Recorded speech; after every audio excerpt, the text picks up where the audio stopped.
For 38 months, Isaiah Gaines had been invisible inside TechFlow Solutions. Tonight, in a boardroom filled with men and women who'd built empires on quarterly reports and strategic pivots, he walked through the door wearing a charcoal suit that fit like it had been tailored for this exact moment. In his hand, a single USB drive. On his face, the calm of a man who'd stopped running from the truth. Marcus Haviland shot to his feet, knocking his leather portfolio to the floor. Papers scattered across Italian marble, but no one looked down.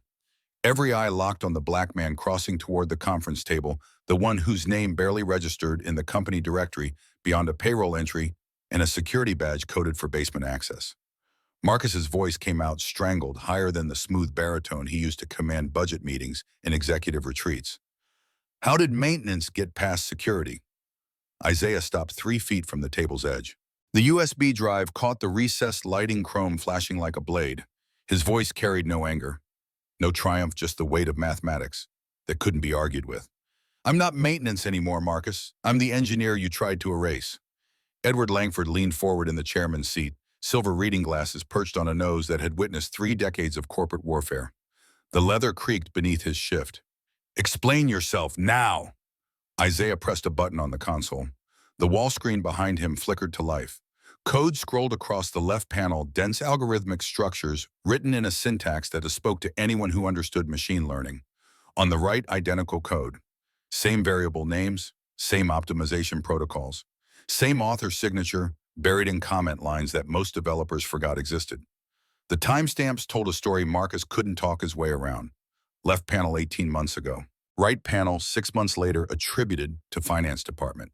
Isaiah's finger traced the air between them. For 6 years, this man orchestrated systematic intellectual property theft from 12 engineers. Combined value $14.7 million in actual revenue. Projected value over 10 years, $89 million. I have documentation of every transaction, every altered file, every payment Marcus Haviland received from Logicorp through a Delaware shell company called Haviland Consulting. Victoria Ashford sat 3 chairs down from Edward, her posture perfect despite the blood draining from her face. She'd built her reputation on seeing patterns others missed, on understanding systems before they broke. Yet the man she'd walked past in hallways for nearly 3 years held evidence of a conspiracy operating beneath her leadership like rot beneath polished floorboards. Marcus's hand slammed the table. This is fabricated. Brooks is a disgruntled employee retaliating for... The correction came quiet, precise. Gaines, my name is Isaiah Gaines. You've known it for 38 months, Marcus. You interviewed me. You reviewed my graduate transcripts. You offered me a position that would have changed my daughter's life. Then you systematically stole every innovation I created while paying me $46,000 to fix air conditioning units. Board members exchanged glances. Otis Crane, Marcus's strongest ally, shifted in his seat like a man realizing the exit doors had locked behind him. Isaiah plugged the USB into the console. A spreadsheet materialized on screen, clinical in its brutality. 12 names running down the left column. Dollar amounts stretching across rows that quantified human genius reduced to profit margins. Garrett Flynn, 3 innovations, $1.2 million. Kendra Wallace, 5 innovations, $2.8 million. Isaiah Gaines, 8 innovations, $7.3 million, generated 0 compensation beyond base salary. Each row ended with a status. Terminated. Resigned. Managed. Isaiah's voice dropped lower, every word carved from stone. Marcus identified talented engineers in vulnerable positions. Widowers, single parents, people desperate enough to accept positions below their qualifications because they needed health insurance immediately. He exploited that desperation, stole their work, and sold it to competitors while making sure they stayed invisible enough that no one would believe them if they spoke up. Victoria found her voice, though it came out smaller than she'd heard it in years. The Brooks Protocol, the optimization system that saved us 40% on logistics costs. That's yours. The pause stretched long enough that Victoria felt it physically, a tightening in her chest that had nothing to do with business metrics and everything to do with the man standing 10 feet away, who she'd summoned to her office exactly once to punish him for existing in a space she'd decided belonged to someone else. It's mine. Version 8 is still running on your production servers right now. I wrote versions 1 through 7 while working night shifts testing them on simulated datasets I built from public domain shipping records. Marcus found them in my personal directory 6 months after I started. He didn't ask permission. He didn't offer compensation. He copied every file, renamed the author attribution, and deployed them under finance department credentials. Edward removed his glasses, polishing them with methodical precision that suggested a man buying time to process information that would reshape the next 5 years of litigation and board restructuring. If this is accurate, we're looking at federal charges, wire fraud, conspiracy, securities violations if any of this touched investor materials. Marcus lunged for the door. Two security guards materialized in the frame before his hand reached the handle men who'd received very specific instructions from Edward Langford 30 minutes before this meeting convened. Isaiah turned to face Marcus directly, and something in his expression made every person in that room understand they were watching a reckoning that had been building across 38 months of swallowed pride and documented injustice. I stayed silent because my daughter needs her asthma medication and it costs $640 a month even with insurance. I stayed silent because men like me don't get believed when we go up against men like you. But I documented everything. And now the truth is going to cost you everything you stole from people who couldn't fight back. The screen went dark. Isaiah pocketed the USB drive and walked toward the door. He paused in the frame, looking back at Victoria with eyes that held no anger, no satisfaction, just the exhausted dignity of a man who'd carried a weight too heavy for too long. 38 months ago, I walked into this company believing competence and hard work mattered more than politics. Tonight, I'm walking out knowing I was right. It just took longer to prove than I hoped. The door closed behind him with a sound like a vault ceiling. Victoria sat frozen in her chair while Edward began making calls that would summon lawyers, forensic accountants, and eventually federal investigators. She couldn't stop seeing Isaiah's face in that doorway, couldn't stop calculating the mathematics of her own blindness. 38 months. She'd been CEO for nearly 3 years since Isaiah Gaines accepted a position that should have launched his career and instead buried him in a basement. And she hadn't known his name until 3 weeks ago when she saw him at a restaurant wearing a suit that shouldn't have fit a man making $46,000, sitting across from a woman whose hand rested on his with a familiarity that made Victoria's stomach clench for reasons she still couldn't name. The screen faded to black, then flickered back to life with text that could have been pulled from security footage or surveillance transcripts 20 months earlier.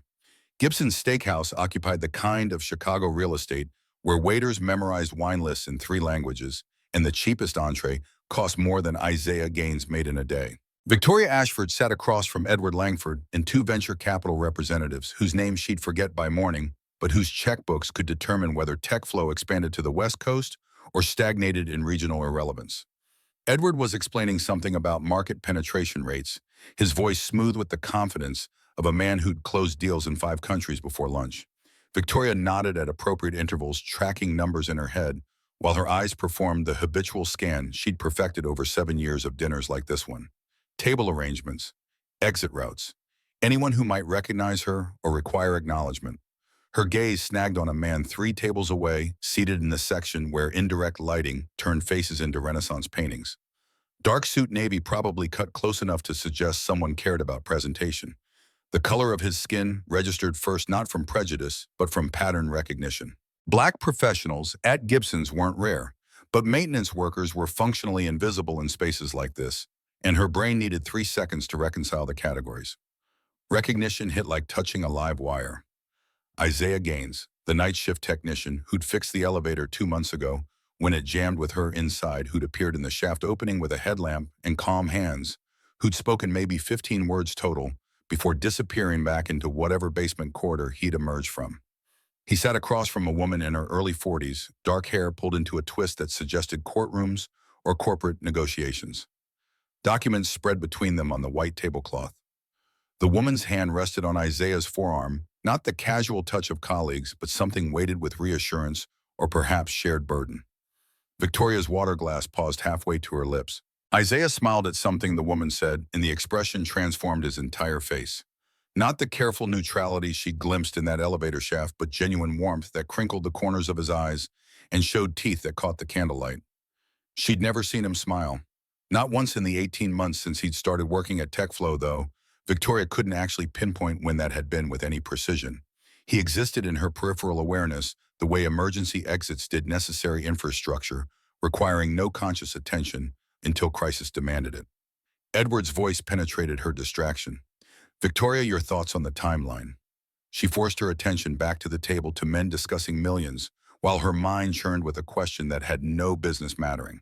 Who was the woman holding Isaiah Gaines's hand? The rational explanation arrived first. A girlfriend. A wife perhaps, though she'd processed his HR file once and remembered the word single attached to his marital status along with dependent, next to a daughter's name she couldn't recall. People had personal lives. Maintenance workers were allowed to eat at expensive restaurants if they saved for it or had partners with deeper pockets. But the documents between them looked professional. Legal pads, folders with tabs, and Victoria had survived in executive suites long enough to recognize the body language of two people plotting something that required discretion. She manufactured an excuse about the restroom, leaving Edward to charm the investors with projections and growth trajectories. The path to the back hallway took her past Isaiah's table close enough to catch fragments of conversation that shouldn't have been audible over the ambient noise of silverware and muted conversations. The woman's voice came first low, but carrying an edge sharp enough to cut contracts. If you sign tomorrow, Marcus will have nowhere to run. The blockchain trail is ironclad. Isaiah's response held exhaustion beneath the surface calm. I have a daughter to protect, Simone. This could backfire in ways I can't control. I understand the risk, but 11 families are counting on someone finally standing up to him. Victoria's heel caught on absolutely nothing, stumbling her forward half a step before she recovered. Neither Isaiah nor the woman looked up, too focused on whatever conspiracy they were mapping across legal documents and manila folders. 11 families, Marcus. The words circled in Victoria's head like sharks while she locked herself in a bathroom stall and pressed her palms against cool tile, trying to force her pulse back below crisis levels. Marcus Haviland was TechFlow's CFO, her right hand in everything financial, the man who'd restructured their debt 2 years ago and saved them from a hostile acquisition attempt. If someone was investigating Marcus, if there was evidence solid enough to build a blockchain trail, then Victoria was either complicit or catastrophically negligent. And Isaiah Gaines, the maintenance worker she couldn't have picked out of a lineup until 2 months ago, was apparently central to whatever was happening. She returned to her table, made appropriate conversation, smiled at the investors' jokes about Chicago weather and traffic patterns. But her eyes kept drifting back to Isaiah, cataloging details she should have noticed 18 months ago. The way he held his fork suggested someone who'd learned table manners from books or observation rather than childhood repetition. His suit fit too well for off-the-rack discount stores.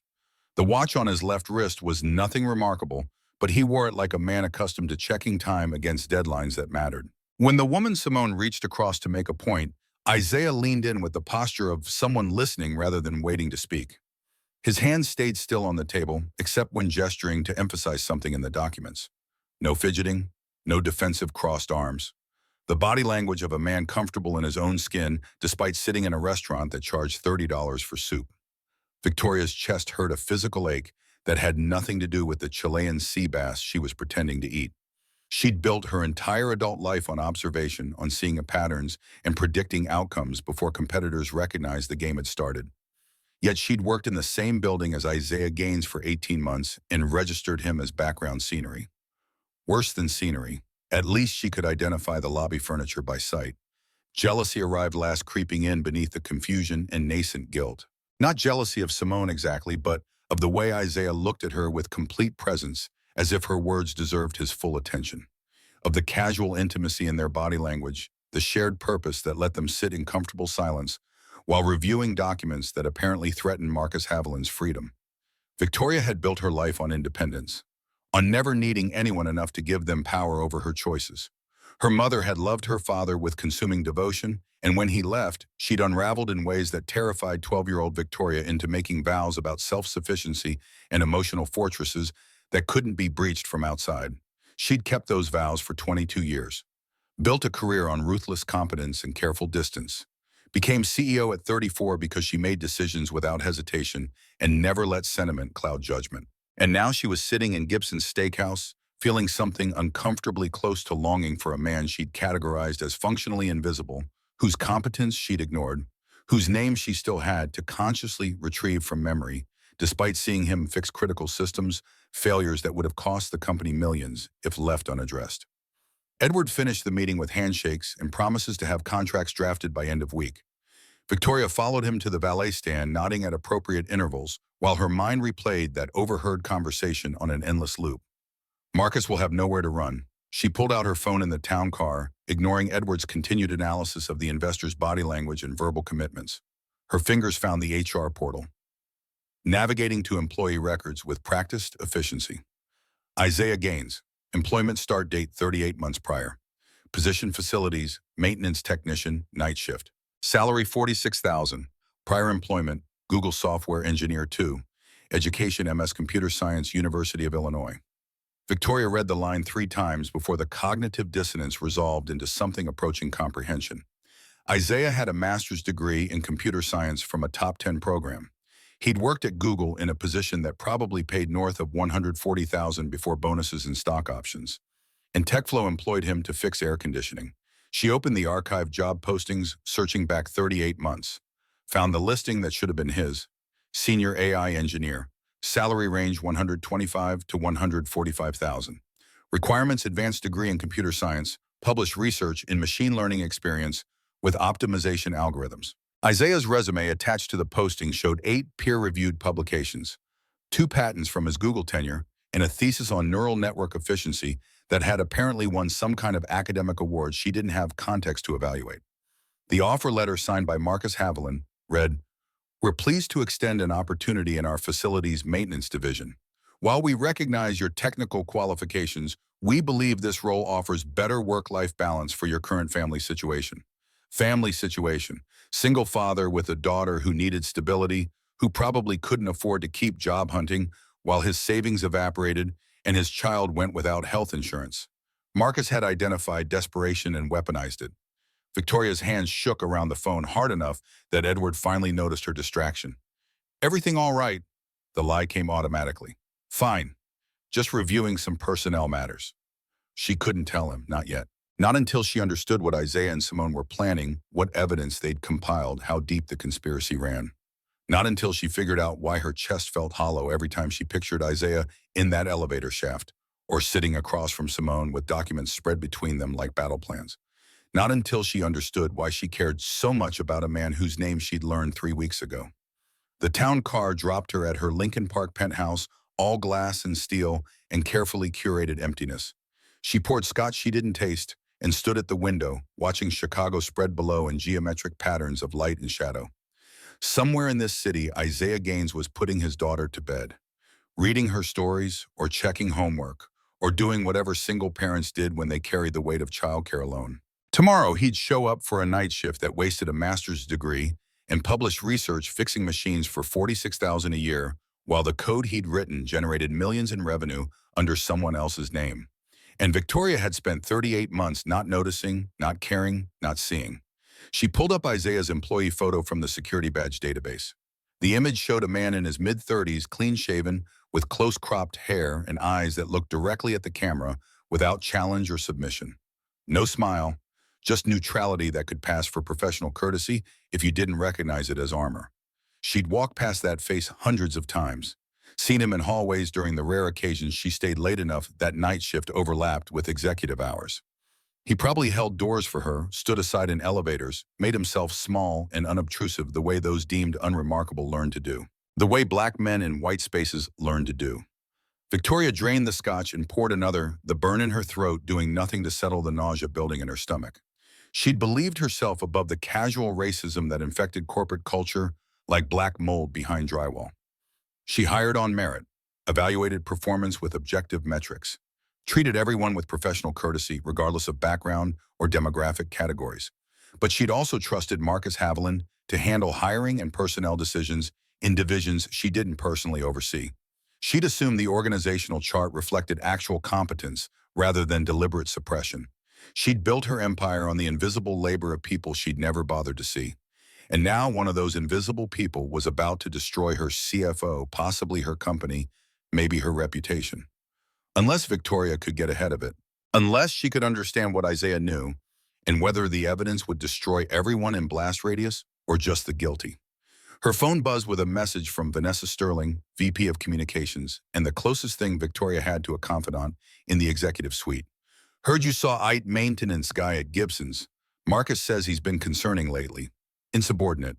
Might need to address before it becomes a problem." Victoria stared at the message until the screen dimmed. Marcus was already moving to neutralize Isaiah, which meant he knew about the investigation, knew about the evidence, and was trying to discredit the witness before testimony could land. She could respond to Vanessa, could start the machinery of corporate defense that would bury Isaiah in paperwork and procedural challenges until he ran out of money for lawyers or patience for fighting. Or she could do something she'd never done in 7 years of ruthless corporate advancement: trust that the person bringing evidence deserved to be heard instead of silenced. Her fingers hovered over the keyboard. The message sat unread, demanding response, while Victoria's mind replayed Isaiah's smile at Gibson's and his careful neutrality in the elevator shaft, and the gap between what he'd offered this company versus what he'd received in return. She closed the message without responding, opened her laptop instead, began pulling every file related to IP development over the past 38 months, every innovation attributed to finance department, every technical advancement that had come from Marcus's division despite him having approximately zero engineering expertise. By 3 in the morning, Victoria had spreadsheets showing patterns that should have been obvious 20 months ago. Technical breakthroughs clustered around dates when Isaiah worked consecutive night shifts. Code commits logged to finance department servers that matched the syntax and commenting style of open source contributions Isaiah had made under his own name on GitHub. Patents filed under TechFlow corporate authorship that referenced optimization techniques published in Isaiah's graduate thesis. The evidence was there. She just hadn't looked. Morning came without Victoria sleeping. She showered and dressed for war, selecting the charcoal suit she wore for board meetings and hostile negotiations. Applied makeup that concealed exhaustion and made her eyes sharp enough to cut glass. In the town car heading downtown, she made a decision that would either save her company or destroy her career. She was going to summon Isaiah Gaines to her office. She was going to make him explain what evidence he'd compiled and what he planned to do with it. And if Marcus Haviland had turned their company into a theft ring that exploited desperate engineers, Victoria was going to burn him down herself before Isaiah's lawyers got the chance. The question circling her mind like a predator had nothing to do with corporate strategy or damage control. It was simpler and infinitely more dangerous. Why did she care more about proving Isaiah right than protecting her own position? The answer scared her more than any board meeting or shareholder revolt. She cared because somewhere between seeing him at Gibson's and reading his abandoned resume, Isaiah Gaines had stopped being invisible. And now Victoria couldn't stop seeing him. TechFlow's headquarters rose 42 stories above Chicago's Loop, all glass and architectural ambition. Victoria's office occupied the northeast corner of the top floor, positioned to catch sunrise and remind her daily that she'd built something worth defending. This morning, the view looked like evidence of complacency. She arrived at 6:30, 2 hours before her first scheduled meeting. Judith Brennan from HR wouldn't be in until 8, but Victoria had executive override access to personnel files that didn't require approval or explanation. Isaiah's complete employment record loaded across 3 monitors. Performance reviews came first, satisfactory for 38 consecutive months, despite maintenance reports showing he'd personally resolved 87% of critical infrastructure failures. Equipment repair logs documented fixes that saved hundreds of thousands in contractor fees and downtime costs. But his performance rating never budged above the exact middle of the evaluation spectrum. Someone had systematically ensured Isaiah Gaines stayed unremarkable on paper. She cross-referenced the evaluations against the signature logs. Marcus Haviland had approved every single review, despite facilities maintenance falling under Graham Whitmore's operational oversight. Marcus had no direct authority over Isaiah's position, yet his name appeared on documents that kept Isaiah's salary frozen and his visibility non-existent. Victoria pulled up Marcus's calendar for the past 38 months, found recurring meetings labeled talent assessment with no attendees listed and no agenda attached, matched the dates against Isaiah's shift schedules. Every talent assessment meeting occurred within 48 hours of Isaiah logging overtime on critical system repairs. Marcus had been monitoring him, tracking his competence like a predator watching prey. Her desk phone rang at 7:15. Vanessa Sterling's name flashed on the caller ID earlier than her usual arrival time, but not unprecedented for someone who treated VP Communications as a calling rather than a job. Victoria let it ring 4 times before answering, using the delay to smooth her voice into something approximating normalcy. Vanessa launched without preamble. Marcus called me at 6 this morning, says we have a developing situation with Isaiah Gaines in facilities. Wants me to draft a termination recommendation for disruptive behavior and potential security concerns. The words landed like physical blows, each one calculated to build a narrative that would make Isaiah's firing look justified, even necessary. Victoria's hand tightened on the phone. What specific behaviors? Unauthorized access to executive meetings, Insubordinate communications. Marcus claims Isaiah has been asking inappropriate questions about finance department operations and making other staff uncomfortable with accusations about IP attribution. Every word was poison wrapped in corporate courtesy. Victoria had heard Vanessa construct similar narratives before turning complicated situations into clean stories that protected leadership and sacrificed whoever stood lowest on the organizational hierarchy. She'd never questioned it before, never wondered whose truth got sacrificed for the sake of institutional stability. Her voice came out colder than she intended. Don't draft anything. I'll handle Isaiah Gaines personally. Silence stretched across the line long enough that Victoria heard Vanessa shift in her chair, probably frowning at the phone like it had malfunctioned. Victoria, with respect, this falls under communications oversight. If there's a potential HR situation, the interruption came sharp. I said I'll handle it. Thank you, Vanessa. She ended the call before Vanessa could object, before the tremor in her hands could translate into vocal uncertainty. Marcus was moving faster than she'd anticipated, building his defense before Isaiah could strike, which meant whatever evidence existed was substantial enough to require preemptive discrediting. Victoria pulled up the security access logs, searching for Isaiah's badge swipes over the past month. Found exactly what she expected: basement levels, equipment rooms, maintenance corridors. No executive floors, no unauthorized access to anywhere that would justify Marcus's claims, which meant Marcus was fabricating the security concerns entirely. She drafted an email to Judith Brennan with a subject line that would raise questions she wasn't ready to answer: request immediate review of Isaiah Gaines' personnel file and all performance evaluations signed by Marcus Haviland. Her finger hovered over send for 30 seconds before she deleted the draft entirely. Too many questions, too much exposure before she understood the full scope. Instead, she opened her calendar and blocked 2 hours starting at 4 p.m., labeling it simply Personnel Review. Then she pulled up the internal directory and located Isaiah's extension, a number she'd never had reason to dial in 38 months of his employment. The phone rang 6 times before transferring to a generic voicemail that offered no personal greeting, just the automated voice reciting his extension number back to her. She tried again at 2 p.m., knowing his shift didn't start until 11, but hoping he might check messages. Same result. By 3:30, Victoria's office felt like a cage. She'd burned through 3 meetings on autopilot, approving budgets and strategic plans, while her mind circled the same question: how to contact Isaiah without alerting Marcus that she was investigating. The answer arrived in the form of her own administrative access. She pulled his emergency contact information, found a cell phone number with a Chicago area code. Her personal phone felt heavy in her hand. This crossed lines that existed for good reasons. CEOs didn't call maintenance workers on their personal numbers, didn't reach out outside official channels, didn't let professional boundaries blur into territory where motivations became unclear. But Victoria had spent her whole life following rules that protected power structures and perpetuated silence. She'd built her success on playing the game better than anyone else, on knowing which lines to toe and which to cross. Maybe it was time to break something that deserved breaking. She stepped into the private bathroom attached to her office, closing the door like the extra barrier would somehow contain what she was about to do. Dialed Isaiah's cell number with hands that shouldn't have been shaking, but were. 4 rings. 5. She'd almost convinced herself to hang up when the line connected. His voice came through wary professional, in the way of people who've learned to assume phone calls bring bad news. This is Isaiah. Every prepared speech evaporated. Victoria stood in her executive bathroom staring at imported tile and her own reflection, a woman who'd forgotten how to have conversations that weren't transactions. The words came out wrong, too abrupt, stripped of the careful diplomacy she'd practiced. Mr. Gaines, this is Victoria Ashford. I need to speak with you. Tomorrow, 4 p.m., my office. The pause stretched long enough that she heard traffic noise in the background. The ambient sound of Chicago streets, suggesting he wasn't home yet, was probably picking up his daughter from school or running errands that filled the hours between parent and employee. When he spoke, his tone held no surprise, no concern, just the careful neutrality of a man who'd been summoned to executive offices before and knew nothing good came from it. Regarding what matter, Ms. Ashford? She'd planned this answer, rehearsed it during the 90 seconds of ringing.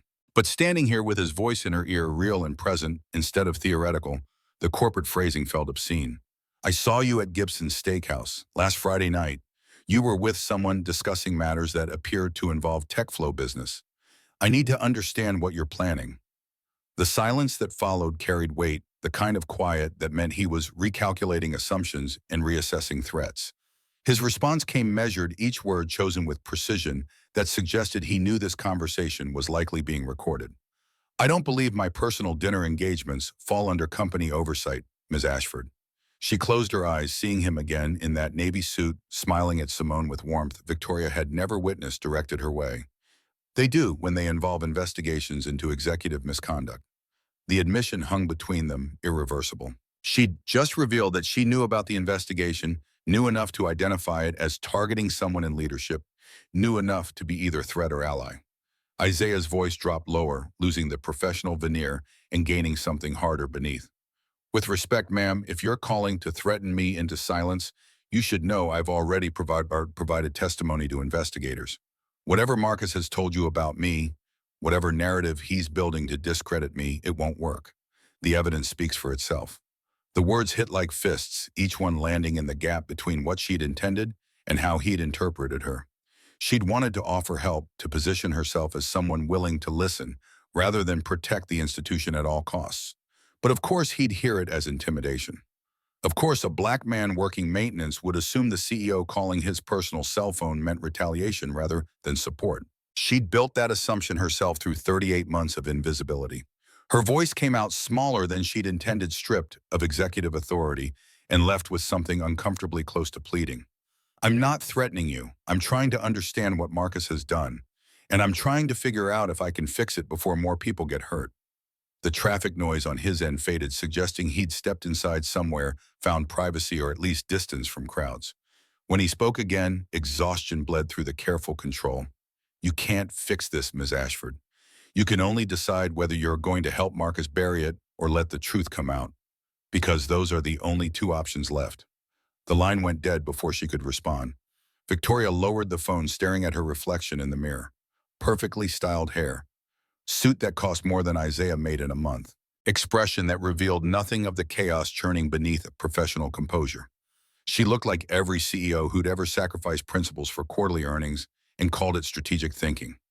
The phone in her hand buzzed with a text message.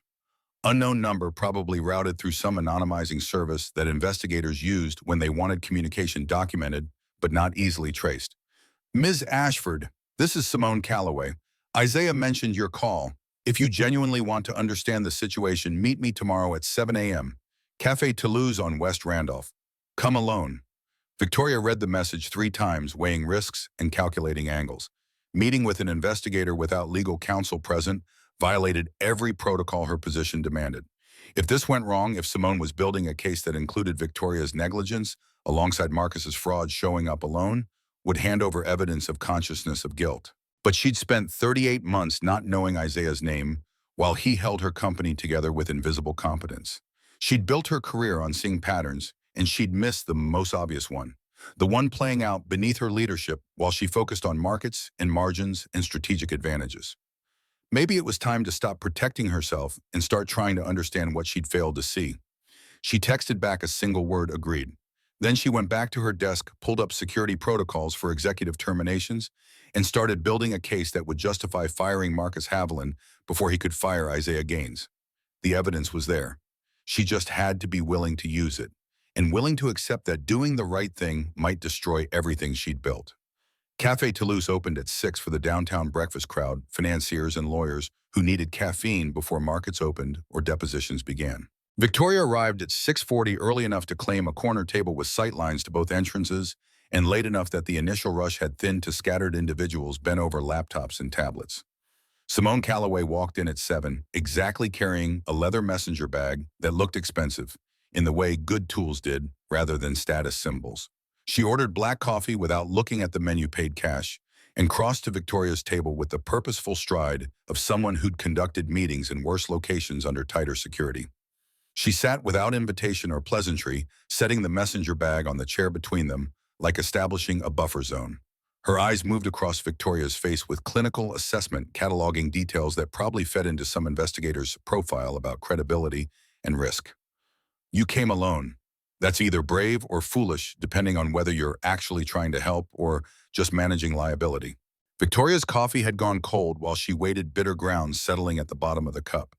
She pushed it aside and met Simone's gaze without the instinct to look away that usually accompanied uncomfortable conversations. I spent yesterday pulling every file related to IP development over the past 20 months. The patterns are obvious once you're looking. Marcus has been stealing innovation systematically. I need to know how deep it goes before I decide how to move forward. Simone pulled a tablet from the messenger bag, unlocking it with a fingerprint that suggested the device held information worth protecting. The screen showed an organizational chart with TechFlow's structure mapped in boxes and connecting lines. Red circles marked 12 positions scattered across engineering IT and R&D divisions. 12 engineers in 6 years. Marcus Haviland identified them through a specific profile: exceptional technical skills, vulnerable personal circumstances, desperate enough to accept positions below their qualifications, single parents, recent widowers, people carrying medical debt or supporting family members who couldn't afford insurance gaps. Each red circle expanded when Simone tapped it, revealing names and timelines that built a narrative more damning than any single theft. Garrett Flynn, hired as junior developer in 2018, despite PhD from MIT, terminated 14 months later after questioning why his machine learning models appeared in finance department presentations. Kendra Wallace, brought in for technical writing position when her resume showed distributed systems architecture experience, resigned after 18 months when she couldn't get promoted, despite innovations that saved $2 million in server costs. Victoria's throat constricted around words that wanted to be excuses but had nowhere to hide from the evidence spreading across the tablet screen. I approve some of these hires. Marcus handles technical recruiting, but I sign off on salary offers and position classifications.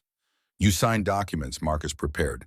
He controlled the information flow, made sure you never saw original applications or interviewed candidates directly. By the time hiring packages reached your desk, the exploitation was already embedded in the structure. The coffee shop noise faded to white static while Victoria processed implications that reached beyond corporate fraud into territory where her own judgment became evidence of systemic failure. She'd built her reputation on identifying talent others missed, yet she'd outsourced that vision to someone weaponizing her trust against people who had no recourse. Simone swiped to financial records traced through shell companies with names designed to sound legitimate while obscuring ownership. Haviland Consulting LLC, registered in Delaware with Marcus as sole proprietor. Apex Holdings, a Cayman Islands entity that existed only on incorporation papers and bank routing numbers. Logicorp payments flowing through cryptocurrency exchanges before converting back to traditional banking systems that left trails forensic accountants could follow. $7.3 million from Isaiah's innovations alone. Marcus sold the Brooks Protocol to Logicorp in 3 separate transactions disguised as consulting fees. Logicorp deployed it under their own branding, gained 18 months of competitive advantage before TechFlow even realized the algorithms existed.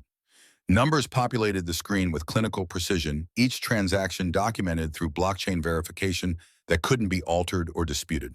$4.7 million in total kickbacks across all 12 engineers. Additional millions in opportunity costs from competitors gaining advantages through purchased innovation. Victoria's hands flattened against the table, pressing into wood grain until her fingertips went white.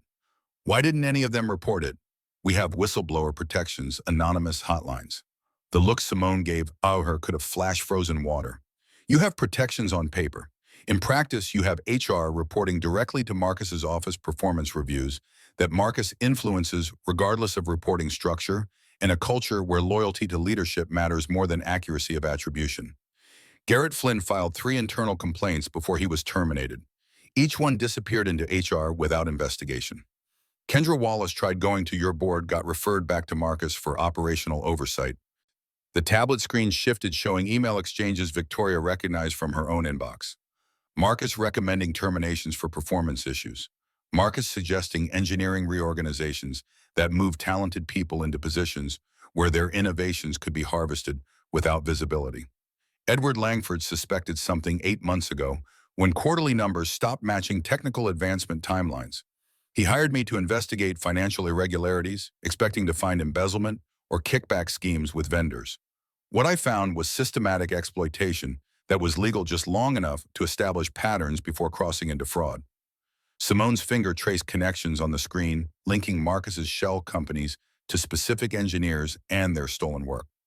The first 4 victims, Marcus kept it simple, hired them under false pretenses, took credit for their innovations through normal corporate IP assignment, then terminated them when they complained. No money changed hands externally, just internal theft that looked like business as usual.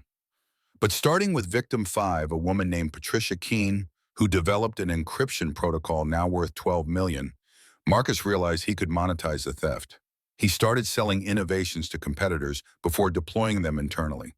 Made sure the engineers stayed invisible long enough that by the time TechFlow launched the same innovations months later, it looked like independent development rather than corporate espionage. Victoria's vision narrowed to the tablet screen, seeing her company's structure revealed as scaffolding for systematic abuse. How did Isaiah figure it out? He documented his own work as insurance the way any smart engineer does when something feels wrong. 18 months ago, he recognized his code running in a demonstration at a company all-hands meeting. Finance department got credit. Isaiah started digging through repository logs, found his author's signatures, altered, checked employment contracts of other engineers who'd been fired or resigned under mysterious circumstances, reached out to them quietly. The screen showed legal filings and depositions arranged in chronological order. Patricia Keene died 3 years ago, car accident, but before she died, she'd compiled evidence of Marcus's scheme and given it to a lawyer who didn't know what to do with it. That evidence sat in probate until I found it 6 months ago. Combined with Isaiah's timeline and testimony from 8 surviving victims, we have enough to pursue criminal charges and civil restitution. Victoria pushed back from the table, needing distance from information that kept expanding like poison gas filling a sealed room. She stood at the window watching Chicago morning traffic people walking to jobs where they probably believed competence mattered and systems existed to reward merit rather than punish visibility. Behind her, Simone's voice continued with relentless precision. The question isn't whether Marcus is guilty. The question is whether you're going to help him bury it or help us expose it. If you stay neutral, Marcus will destroy Isaiah's credibility, terminate him for cause, and continue the pattern with engineer number 13. If you actively defend Marcus, you become complicit in federal crimes. If you help us, you might salvage your company, but you'll have to accept that this happened under your leadership. Victoria's reflection in the window showed a woman who looked nothing like the CEO who'd arrived 20 minutes ago, believing she could manage this situation with careful strategy. The woman in the glass had cracks showing fault lines running through assumptions about the systems she'd optimized without examining their foundations. She turned back to Simone, the question emerging before she'd fully formed it consciously. What does Isaiah want? Credit restoration, public acknowledgement of his innovations, compensation for stolen work, protection from retaliation, and for you to fire Marcus Haviland before he destroys someone else. The simplicity hit harder than demands for millions would have. Isaiah didn't want revenge or destruction, just the basic dignity of being seen, and the assurance that his daughter wouldn't watch her father crushed for telling truth. When does this go public?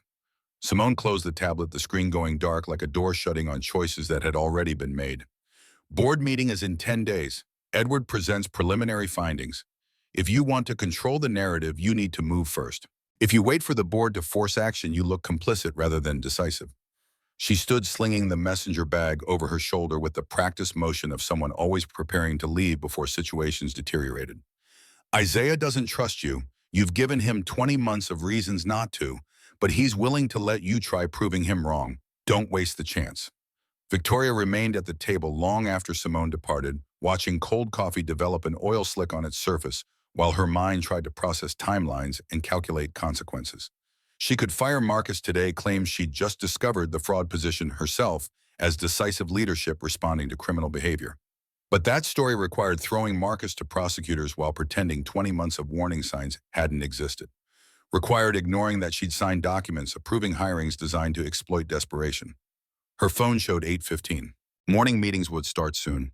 Executives gathering to discuss quarterly projections while the foundation of their company rotted from fraud she'd authorized through negligence. She opened a text to Edward Langford.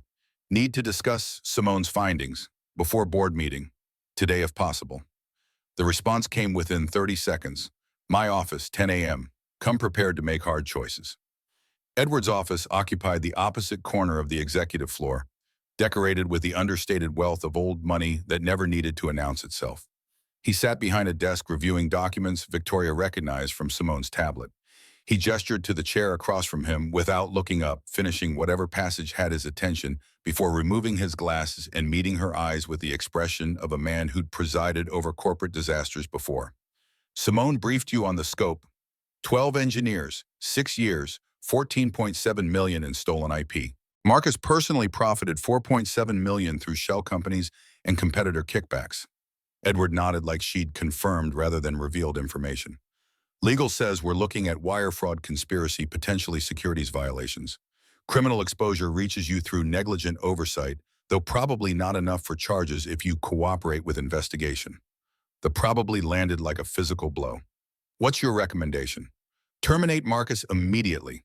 Suspend Vanessa Sterling, pending investigation into her role suppressing complaints. Offer full restitution to the 12 engineers, plus punitive damages to avoid civil litigation. Cooperate completely with federal investigators when Simone refers the case to DOJ. Issue public statement taking responsibility for systemic failures. Each item represented demolition of infrastructure Victoria had built over 7 years of leadership. Vanessa was her closest ally in executive suite. Admitting systemic failure would invite shareholder lawsuits and regulatory scrutiny that could take years to resolve. But the alternative was defending Marcus Haviland and destroying Isaiah Gaines. What about Isaiah? Edward's expression shifted into something that might have been approval. Offer him the position he should have had 3 years ago, senior AI engineer, salary commensurate with experience. Back pay the difference, public credit restoration on all innovations, and an apology that doesn't hide behind legal language. The words felt impossible, requiring vulnerability Victoria had spent adult life avoiding. But Edward was watching her with attention that suggested this moment mattered more than board votes or stock prices. I'll draft the termination paperwork for Marcus, talk to legal about restitution structure, and I'll meet with Isaiah personally. He won't trust you. I know. Edward leaned back in his chair, age showing in the creases around his eyes. 20 years ago, I made a similar choice. Different circumstances, but same fundamental question about whether to protect the institution or do the right thing. I protected the institution, and I've regretted it every day since. The admission hung between them, confession from a man who rarely showed vulnerability. Don't make my error, Victoria. You're young enough to survive this with your integrity intact, but only if you choose people over systems. Victoria spent the next hour drafting termination documentation, building a case for cause that would survive wrongful dismissal claims, while acknowledging her own failure to provide adequate oversight. The words felt hollow even as she typed them, corporate language designed to protect the institution while admitting just enough culpability to avoid criminal exposure. Her desk phone rang at 11:30, Vanessa's extension flashing. We need to talk. Marcus says you're making decisions about his personnel without consulting communications on optics. The accusation in Vanessa's voice triggered something cold in Victoria's chest. Come to my office, now. Vanessa arrived within 3 minutes, positioning herself in front of Victoria's desk like establishing territory. Marcus is panicking. Says you're conducting some kind of witch hunt based on accusations from a disgruntled maintenance worker. The interruption came sharp enough to cut.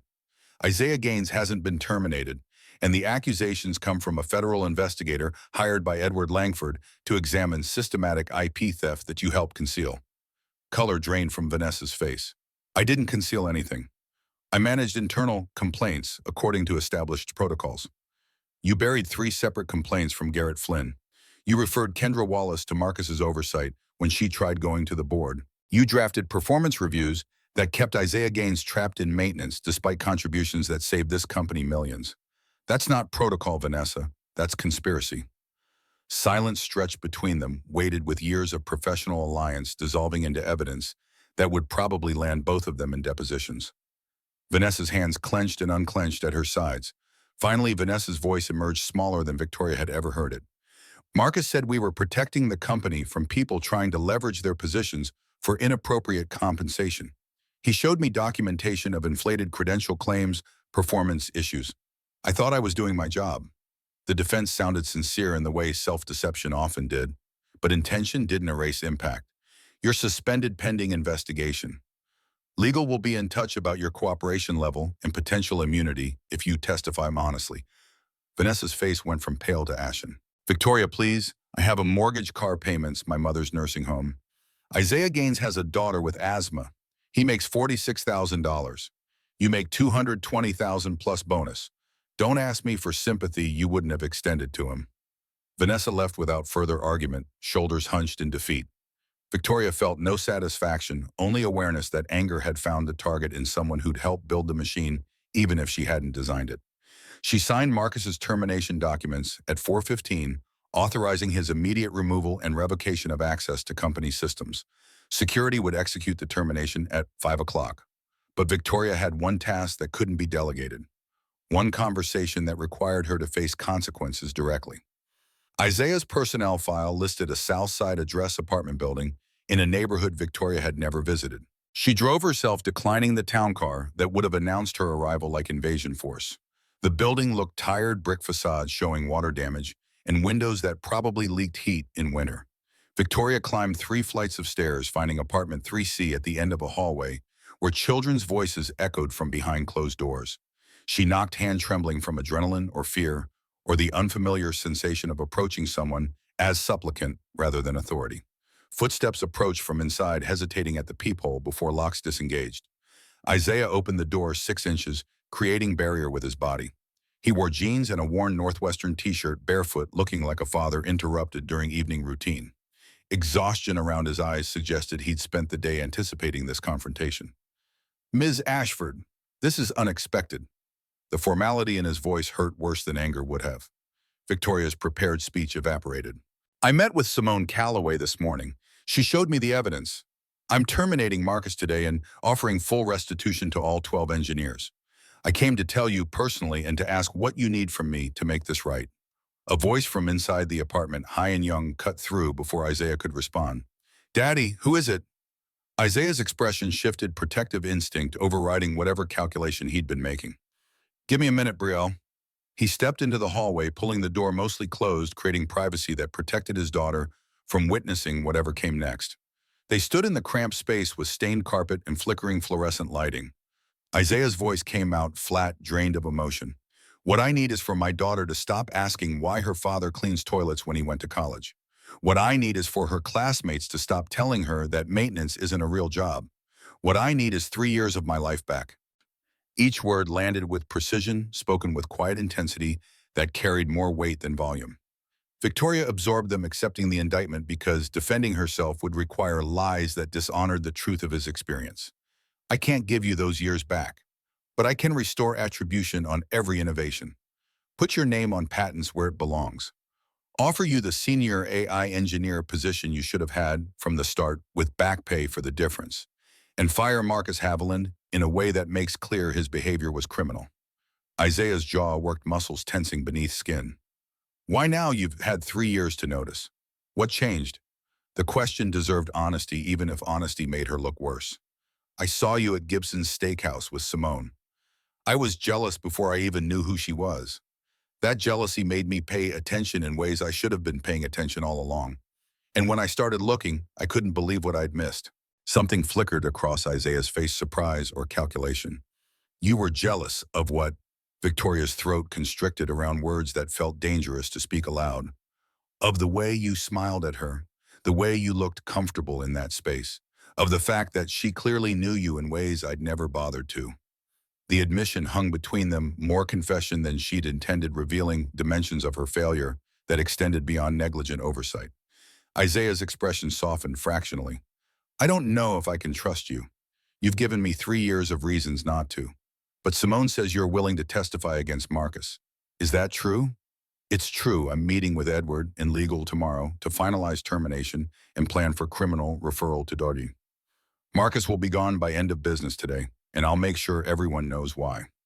Footsteps approached from inside the apartment. The door opened wider, and a girl appeared, 7 years old, with brown skin and eyes that held her father's wariness combined with curiosity that hadn't been beaten down yet. She looked at Victoria with the direct assessment children use before learning to soften their stares. "Are you the lady who made Daddy sad?" The question, delivered without malice, just honest inquiry, hit Victoria harder than any legal deposition could have. Isaiah reached for his daughter's shoulder. "Brielle, go back inside, please." The girl ignored him, attention fixed on Victoria. "He came home 3 weeks ago and he was crying. He doesn't cry a lot, so I know it was bad. Was that you?" Victoria's knees felt weak. She knelt on stained carpet, bringing herself to eye level with Brielle despite the gesture's obvious symbolism. "Yes, that was me. I made choices that hurt your father, and I'm sorry. I'm trying to fix it now, but I know sorry doesn't erase what happened." Brielle studied her with seriousness, then looked up at Isaiah with expression that sought permission. He nodded once, subtle communication that passed between them. The girl turned back to Victoria, small chin lifting. My teacher says, when you hurt someone, you have to do better next time, not just say sorry. Are you going to do better? The question demanded answer that couldn't be deflected. Victoria met those serious brown eyes and made a promise that would require restructuring how she approached leadership. Yes, I'm going to do better. Your father deserves to be treated with respect and compensated fairly and recognized for his work. And I'm going to make sure that happens. Brielle nodded acceptance without complete trust, then disappeared back into the apartment. Isaiah watched her go, then focused back on Victoria. She's the reason I spent 18 months compiling the timeline Simone showed you. Because she needs to see that speaking up matters even when it's dangerous, that integrity isn't just something we talk about, but something we practice even when it costs us. The weight in his voice suggested he'd paid prices Victoria was only beginning to understand. The board meeting is in 10 days. Simone will present her findings. I need you to testify about what Marcus did, how he exploited your situation, what innovations he stole, and their revenue impact. Your testimony will determine whether we can pursue criminal charges or just settle civilly. Isaiah crossed his arms. And if I testify what happens to me, Marcus has friends on the board. Vanessa spent 3 years making sure complaints disappeared. You think culture changes just because you fire 2 people? The objection was valid. I can't guarantee the culture changes immediately, but I can guarantee your job security, your compensation, and my personal commitment to making sure anyone who retaliates faces consequences. The other 11 engineers will testify too. Simone has built a coalition that makes this bigger than any individual complaint. Isaiah's eyes searched her face, looking for tells that would reveal whether promises were genuine. Victoria held his gaze, letting him see whatever he needed to see. Finally, he nodded, decision made with visible reluctance. I'll testify, but I'm doing it for the people who came before me and the people who would have come after if we don't stop this. Not for you, not for TechFlow, for them. The clarification stung despite being exactly what Victoria deserved. She stood knees protesting the position. That's fair. Thank you for being willing to try him. She turned to leave, had made it 3 steps when his voice stopped her. Victoria. The use of her first name spoken for the first time in 3 years made her turn back.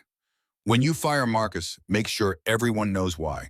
Don't hide behind vague language about policy disagreements. People need to know that this happened and that it was wrong and that there are consequences. The request resonated with everything Victoria had been thinking. I will.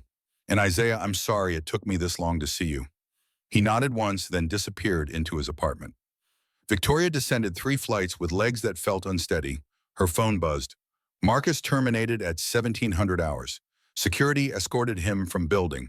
Requires your signature on formal documentation. The text should have brought relief. Instead, Victoria felt hollowed out, aware that firing Marcus was necessary but insufficient. She drove back to Lincoln Park through rush hour traffic. Her penthouse welcomed her with expensive emptiness. Silence that used to feel like sanctuary now echoing with questions about what else she'd missed. The scotch didn't help, neither did the view. Victoria sat at her window watching city lights while her mind replayed Brielle's question. Are you going to do better? The answer had to be yes, but better required defining what good looked like when you'd spent your career optimizing for wrong metrics. Her laptop showed emails piling up from executives and board members who'd heard about Marcus's termination and wanted context. She ignored them, opening instead the file Simone had sent containing testimony from the 12 engineers. Garrett Flynn described being escorted from the building after filing his 3rd complaint. Kendra Wallace detailed 18 months of watching her distributed systems architecture deployed under Finance Department attribution. Patricia Keene's testimony came from deposition taken 2 months before her death. I want my daughter to know I didn't give up, that I fought even when it cost me everything. That integrity matters more than keeping a job that requires you to pretend theft is normal business practice. The words burned themselves into Victoria's memory. Patricia's daughter somewhere learning that her mother had died fighting for principle, while institutions that should have protected her instead enabled her destruction. Brielle's face superimposed itself over Victoria's imagination of Patricia's daughter, both children learning lessons about whether truth mattered and whether speaking up against power was worth the cost.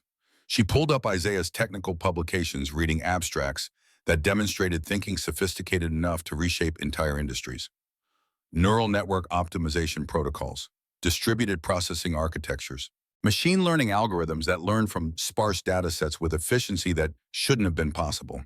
The man who wrote these papers had been fixing her air conditioning for 3 years. Her phone showed 11:30. She pulled up Edward's number anyway. He answered on the third ring. "Victoria, I assume you're calling about Marcus?" "I went to Isaiah's apartment, met his daughter. She asked if I was going to do better." Silence stretched across the line. "What did you tell her?" "That I would, but I don't know if I can. Edward, I've spent 3 years not seeing someone who was right in front of me. How do I fix that?" Edward's exhale carried decades of weight. "You start by accepting that systems reflect the values of people who design them. Marcus built exploitation into hiring processes because he valued extraction over development. You enabled it by valuing efficiency over attention. Better systems require better values. The board meeting is in 10 days. What happens if they don't support full restitution?" Edward's pause suggested he'd already run those calculations. "Then you make them choose between their reputation and their convenience. Make it clear that settling quietly means you resign and take the story public." The suggestion carried risks that could destroy everything Victoria had built, but the alternative was living with Brielle's question unanswered. "I'll draft a statement, something that makes accountability clear and commits to specific remediation." "Victoria," Edward's voice shifted into something softer, "you're going to lose friends over this. Be prepared for that isolation." The warning resonated with fears Victoria had been suppressing, but she thought of Isaiah reading bedtime stories to Brielle in an apartment that cost $850 monthly, while his innovations generated millions. "I know, but I'd rather be isolated and honest than connected and complicit." She ended the call and returned to the window watching Chicago sleep. Tomorrow she'd meet with legal to draft statements that didn't hide behind careful language. She'd call the other 11 engineers and offer apologies that wouldn't erase their suffering, but might begin process of acknowledgement. She'd figure out how to be the person Brielle's question demanded she become. But tonight, Victoria sat with the weight of her failure, letting it press down without trying to minimize or explain away, accepting that change began with sitting in discomfort of recognition rather than fleeing toward comfort of denial. Somewhere in that sprawl, Isaiah was probably checking on his daughter's breathing, making sure her inhaler was within reach, carrying the weight of single parenthood and whistleblower courage with quiet dignity. And Victoria had work to do to earn the right to stand beside him when consequences descended. TechFlow's logistics system began failing on a Tuesday morning, 3 days after Marcus Haviland's termination, and 7 days before the board was scheduled to hear Simone's complete findings. The failures started small package routing delays of 15 minutes, inventory discrepancies that could have been data entry errors, but by noon they'd cascaded into something that threatened the Amazon partnership contract worth $42 million annually. Graham Whitmore appeared in the Victoria's office at 1:15, tablet in hand, showing system diagnostics that made no sense to anyone without engineering background. His face carried the pallor of someone watching infrastructure collapse in real time. "It can't isolate the problem. The logistics optimization protocol is throwing errors that shouldn't be possible given the code architecture. Either we have a sophisticated attack or something in the underlying system was corrupted when we terminated Marcus's access." Victoria's mind went immediately to sabotage the possibility that Marcus had installed time-delayed malware that would detonate after his removal. But Graham was already shaking his head before she could voice the theory. "We scrubbed his access completely. Every login credential revoked, every backdoor closed. This isn't external attack. Something internal to the system itself is breaking down, like removing a component nobody realized was load-bearing." The tablet showed error logs cascading faster than human reading, could track thousands of failed transactions per minute, building toward complete system shutdown. Victoria pulled up customer service reports already flooding in with complaints about delayed shipments and missing orders. "How long until we lose the Amazon contract?" Graham's jaw tightened. "They have a service-level agreement clause that triggers cancellation if we miss delivery windows by more than 8 hours. We're at 6 hours 40 minutes right now. And the failure rate is accelerating." Victoria's phone showed 23 missed calls, a mixture of board members and executive team wanting explanations she didn't have. She ignored them all, mind racing through options that narrowed to a single impossible necessity. "Get Isaiah Gaines on the phone, now." Graham's expression shifted to confusion before comprehension settled in. "The maintenance tech, how would he—" The snap in her voice surprised them both. "He built this system. Every line of code that Marcus claimed came from finance department was actually Isaiah's work. If anyone can fix it, he can. She was already dialing Isaiah's cell before Graham left, listening to it ring while her heart rate climbed with each passing second. The call went to voicemail. She tried again immediately, then a third time with hands that trembled. The fourth call connected Isaiah's voice coming through with background noise that suggested he was somewhere public. Ms. Ashford, I'm assuming this isn't a social call. No preliminaries, no warmth. Just acknowledgement that their relationship existed purely in transactional space. Victoria deserved that distance, but didn't have time to acknowledge it properly. The Brooks Protocol is failing. Complete cascade that started this morning and is accelerating toward total shutdown. It can't diagnose the problem. We're 6 hours from losing our largest contract, and I have no idea how to stop it. Silence stretched across the line long enough that Victoria wondered if he'd hung up. When Isaiah finally spoke, his tone carried no satisfaction, just weary recognition of patterns repeating. You fired the person who stole my work, but kept running systems built on that stolen code.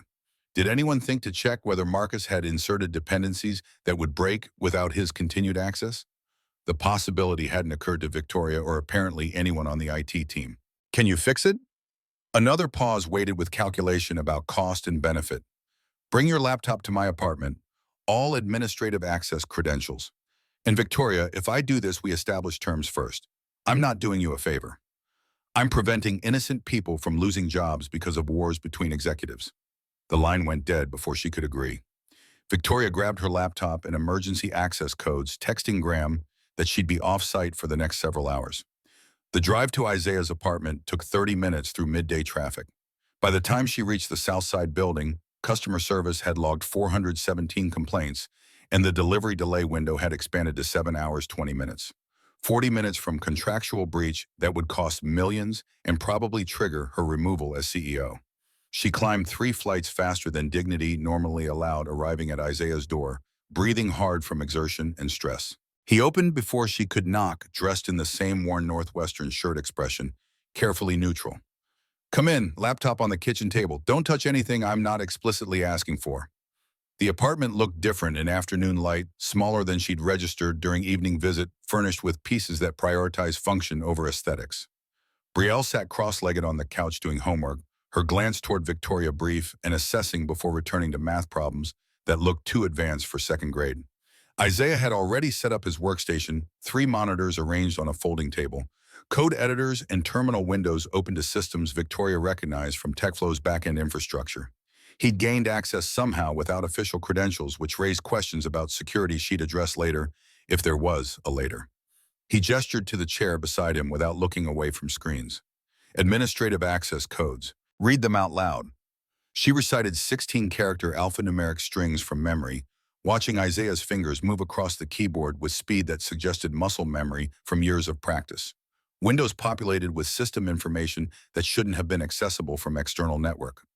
Marcus inserted a logic bomb, buried it 3 layers deep in the optimization protocol set to trigger 72 hours after his credentials were revoked. Every transaction processed through the system increments a counter, and when that counter hits predetermined threshold, the bomb activates and starts corrupting routing algorithms. The explanation came clinical technical detail delivered without judgment. Isaiah's attention stayed fixed on code scrolling past faster than Victoria could read. Can you defuse it? His hands paused mid-keystroke. I can, but not remotely. The bomb checks for external access attempts and accelerates corruption if it detects them. I need to be on-site, physically connected to the server infrastructure with full root access to the production environment. The requirement meant bringing Isaiah into TechFlow headquarters during business hours, walking him through executive floors, and into server rooms that required clearance he no longer officially held. It meant making his competence visible in ways that would raise questions about why he'd been relegated to maintenance in the first place. Victoria's throat constricted. How long will you need? 4 hours minimum, probably 6. And I need someone with executive authority to override any interference from IT when they inevitably try to stop me. She pulled out her phone, texting Graham with instructions that probably violated 6 protocols. You'll have whatever you need. Can you come now? Isaiah glanced at Brielle. Mrs. Patterson can watch her until 7. After that, I need to be home for bedtime routine.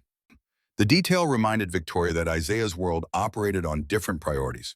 that his daughter's stability mattered more than TechFlow's survival. Then we leave now. I'll have you home by 6:30. 20 minutes later, they were walking through TechFlow's main entrance, Victoria in her charcoal suit and Isaiah in jeans and a button-down shirt he'd changed into. Security recognized Victoria but looked twice at Isaiah, uncertainty about whether to challenge his presence evident before deciding executive escort meant authorization. The elevator ride to the executive floor happened in silence, both aware that cameras tracked their movement, and tomorrow's gossip would center on why the CEO had brought a black man in casual clothes to the office during a crisis. Graham met them outside the server room, tablet in hand, an expression cycling between relief and confusion. The failure rate is still accelerating. We're at 7 hours 50 minutes. 10 minutes until Amazon can invoke cancellation. Isaiah didn't wait for introductions, just moved past Graham into the server room with the confidence of someone who'd spent years navigating these spaces when nobody was paying attention. He connected his laptop to the primary infrastructure node, fingers already moving through command line interfaces. Graham, this is Isaiah Gaines. He designed the Brooks protocol that's currently failing. Isaiah Graham Whitmore, our COO. Graham's expression shifted toward comprehension. You built this. Why were you working maintenance? Isaiah's attention never left his screen. Ask Marcus Haviland, or better yet, ask Victoria why she didn't notice for 3 years that her CFO was running an IP theft operation. The rebuke made Graham's gaze swing toward Victoria, questions forming that she couldn't address while system failure countdown ticked toward irreversible breach. There, subroutine inserted into the transaction validator. It's checking timestamps against Marcus's termination date, incrementing corruption percentage with each transaction processed. Currently at 47% system integrity. When it hits 40%, the failures cascade completely, and even restoration from backup won't work. His fingers move faster, navigating through file structures with the fluency of someone who'd built them from foundation upward. Victoria watched him work, awareness growing that she was witnessing competence operating at level that should have made Isaiah famous in engineering circles instead of invisible in basement maintenance. The system clock showed 8 minutes until Amazon's cancellation window closed.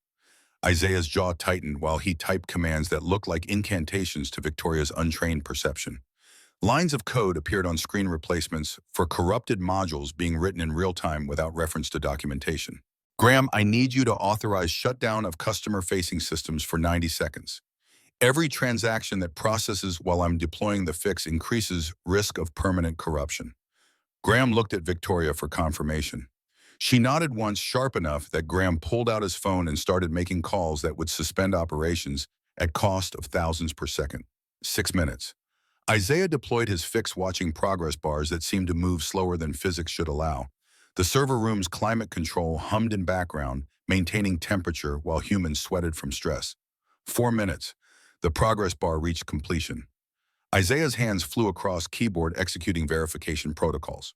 Numbers scrolled past system integrity percentages, climbing from 47 toward ranges that might mean stability or might mean false positives before complete collapse. 2 minutes.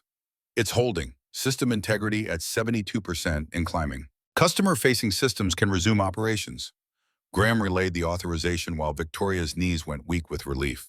They'd saved a contract, preserved operations, prevented disaster that would have cost jobs and probably her position. Isaiah started packing his laptop, movements economical and final. The fix is temporary. The entire optimization protocol needs to be rebuilt from clean source code, which means auditing every module Marcus touched over 3 years. That's a 6-month project minimum. He was already moving toward the door when Victoria found her voice. Wait. We need to discuss compensation, official reinstatement. The look he gave her stopped the words in her throat, expression containing weariness that went beyond single day's crisis. I don't want to discuss anything right now. I did this because 850 employees don't deserve to lose their jobs over executive incompetence. But that doesn't mean I'm ready to come back to a company that spent 3 years treating me like furniture. He left before she could respond, disappearing through corridors he'd navigated invisibly for years. Graham's voice broke the silence. That's the maintenance worker who resigned 3 weeks ago, the one Marcus said had performance issues. Victoria's laugh came out bitter. That's the engineer Marcus deliberately trapped in maintenance so he could steal innovations worth $7.3 million. And yes, I signed the paperwork that made it possible. Simone called at 4:30, voice carrying satisfaction. Nothing builds credibility like visibly saving the company that undervalued you. The board meeting is in 7 days. Every member will attend after today's demonstration of what happens when you lose access to Isaiah's expertise. The strategy was obvious once articulated. But Victoria's mind kept returning to Isaiah's expression when he'd refused discussion of reinstatement, the exhaustion that suggested damage running deeper than salary differentials could address. He doesn't trust me. I don't know how to fix that. Simone's pause suggested she was choosing words carefully. Trust isn't about grand gestures or perfect apologies. It's about consistent demonstration that you see him as a person rather than a resource. Start there and let the rest develop organically. Victoria showed up at Isaiah's apartment at 6:15 the next morning, carrying coffee from a shop near his building and a folder containing documentation he'd need to review before the board meeting. He answered the door in running clothes, sweat-dampened shirt, suggesting he had already been out. Most people text before showing up at someone's home. The rebuke was gentle but firm. She held out the coffee without moving to enter. I'm sorry, I should have called. I'm not good at this. At seeing people as having lives and boundaries beyond what serves my convenience. I'm trying to learn, but I keep making mistakes. Isaiah accepted the coffee, taking a long drink before responding. You're going to keep making mistakes. That's inevitable when you're learning patterns you should have developed decades ago. The question is whether you're willing to accept correction when someone tells you that you've crossed a line. I am, and I'll text before showing up again. Good, because Brielle is still asleep and I don't let strangers into our home when she's vulnerable. The classification stranger made Victoria aware of how little she actually knew about Isaiah beyond professional competence. She knew his wife had died, that he had a daughter with asthma. But she didn't know how Sarah had died or what Brielle liked for breakfast or whether Isaiah had family beyond the two of them. She knew his innovations and their revenue impact. She didn't know him. The folder in her hands contained technical documentation, but Victoria found herself asking a different question. The optimization protocol you built, what were you trying to solve when you designed it? Isaiah's expression shifted, surprise giving way to memory. Efficiency optimization is usually approached through minimizing individual transaction costs. But I thought the real inefficiency came from treating each transaction as independent rather than recognizing patterns across millions of shipments. The protocol learns from aggregate behavior and predicts routing needs before individual transactions get placed. The explanation revealed thinking sophisticated enough that Victoria understood why Logicorp had paid millions for stolen access. Why didn't you publish it? Take it to another company. His laugh carried no humor. I tried, submitted papers to 3 conferences, had them rejected because my institutional affiliation listed me as facilities maintenance. Contacted recruiters, got passed over because my current title didn't match my claimed expertise. Marcus made sure I stayed categorized in ways that made external validation possible, while keeping me close enough that he could harvest innovations without competition. The systematic nature of the trap made Victoria's stomach turn.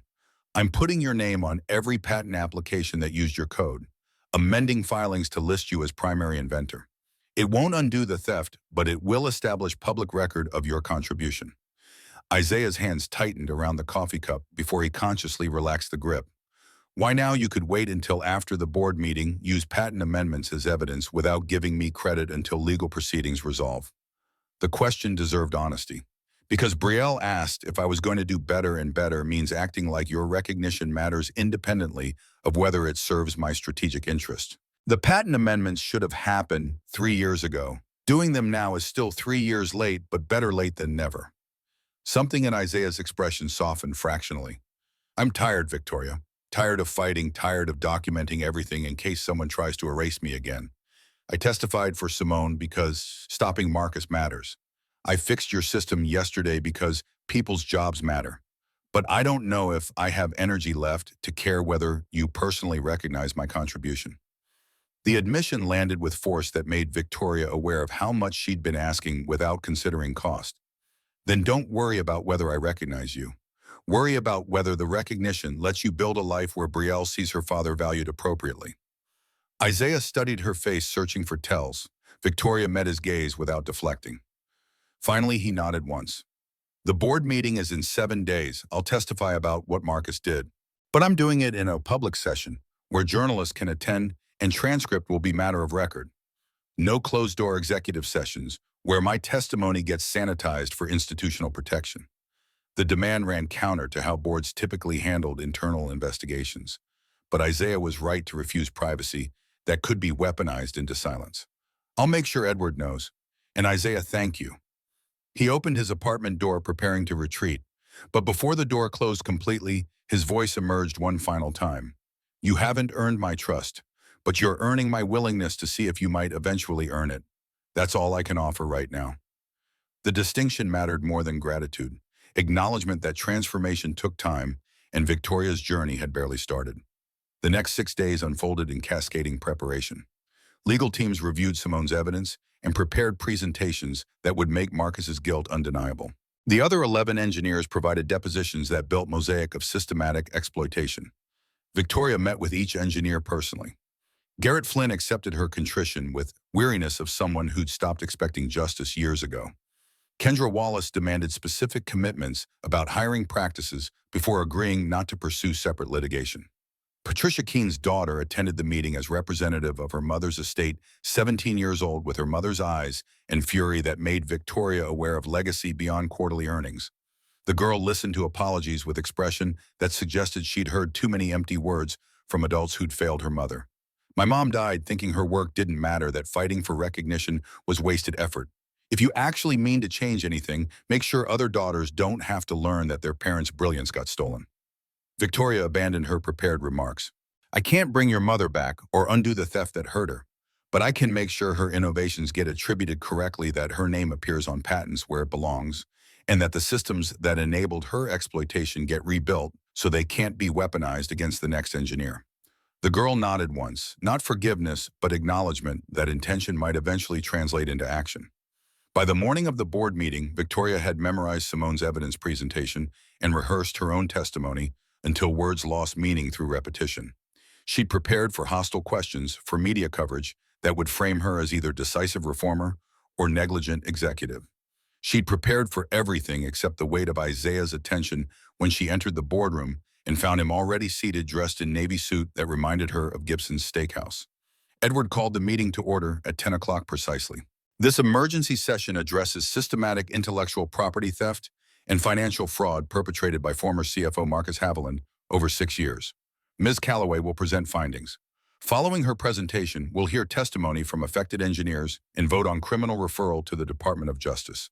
Simone's presentation began with financial evidence blockchain trails showing payments from Logicorp to Marcus's shell companies, patent applications filed by competitors using code identical to TechFlow's internal development dated months before TechFlow's own deployment.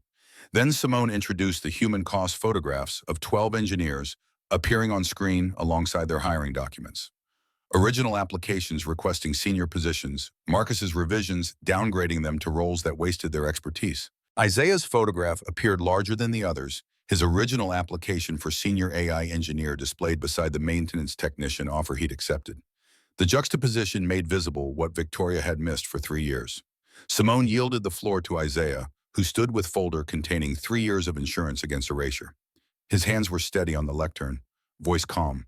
I'm not here seeking revenge or trying to destroy TechFlow. I'm here because 12 engineers before me experienced the same pattern, and without public accountability, there would have been a 13th. Isaiah's gaze moved across board members. Marcus Haviland built a machine that ran on desperation, identifying talented people in vulnerable circumstances and exploiting them systematically. He succeeded because institutional culture valued results over questions about where those results came from. He opened the folder, pulling out documentation page by page, email timestamps, performance reviews, patent applications, each piece a small fragment of larger mosaic. I want my name restored to the innovations I created.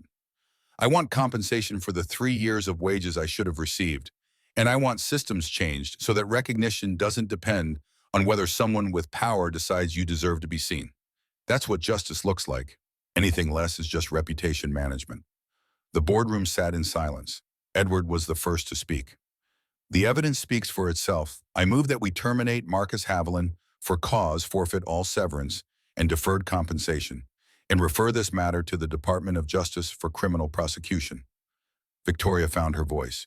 I second the motion, and I want to add that we commission independent audit of all hiring and promotion decisions over the past 6 years, implement transparent attribution systems, and establish restitution fund for the 12 engineers affected. The vote passed unanimously. Legal would prepare criminal referral. HR would begin systematic review. Finance would establish restitution fund that would probably cost 8 to 10 million. But the real consequence came after the vote when journalists who'd been allowed to observe began asking questions about CEO oversight and what Victoria had known and when. The answers she gave were honest enough to be painful acknowledgement that she'd failed to provide adequate supervision. The press coverage that evening framed the story as corporate scandal with protagonists who'd fought back. Isaiah's name appeared in headlines, his photograph shown in that Navy suit looking nothing like maintenance worker. The coverage quoted his testimony, elevated his voice in ways that made continued invisibility impossible. Victoria watched the news from her office, seeing her own face appear in segments about executive accountability. Some coverage was sympathetic. Some was harsh, questioning how systematic theft could occur without CEO awareness. All of it felt deserved. But watching the coverage, Victoria understood something that hadn't crystallized until this moment. The public reckoning was necessary sunlight disinfecting wounds that had festered in darkness. Marcus's exposure would prevent future exploitation, at least within TechFlow's walls. Yet accountability measured in headlines and board votes wasn't the same as transformation. Real change didn't happen in conference rooms or press releases. It happened in small moments when nobody was watching, when showing up required effort that served no strategic purpose, when choosing to see someone meant investing attention that wouldn't appear on any performance metric. She'd spent 3 years optimizing systems without examining whether those systems served human flourishing or merely corporate efficiency. She'd built success on not looking too closely at foundations, trusting that results justified methods. The board meeting had addressed Marcus's crimes, but fixing what Marcus exploited, the culture that made engineers invisible, the assumptions that let competence go unrecognized, the hierarchy that valued position over contribution, that work couldn't be accomplished through policy changes alone. It required her to become someone different, someone who showed up not when crisis demanded, but when ordinary moments mattered. Her phone buzzed with a text from Isaiah, first communication he'd initiated rather than responded to. "Thank you for not trying to minimize what happened. The honesty matters." The message was brief, but it represented shift from suspicion toward possibility. She responded, "The honesty should have started 3 years ago. I'm sorry it took crisis to make me see what was always visible." 3 dots appeared indicating Isaiah was typing, then disappeared, then appeared again before his response finally came through. "Brielle wants to know if you're coming to her science fair next week. I told her I'd ask, but that you're probably too busy. She said to ask anyway because you promised to do better, and doing better means showing up." Victoria stared at the message, understanding the weight it carried. This wasn't networking or strategic relationship building. This was a child's test of whether promises translated into action when action required showing up at elementary school rather than boardroom. She checked her calendar, found investor meetings and strategic planning sessions scheduled during the hours that would conflict. The old Victoria would have sent regrets, delegated attendance to someone from HR, treated the invitation as gesture that didn't require actual presence. But doing better meant choosing differently, even when choosing differently was inconvenient. She cleared the calendar without hesitation, typing back, "Tell Brielle I'll be there. What time should I arrive?" Isaiah's response came faster this time. 2:30, Oakwood Elementary, bring quarters for the bake sale.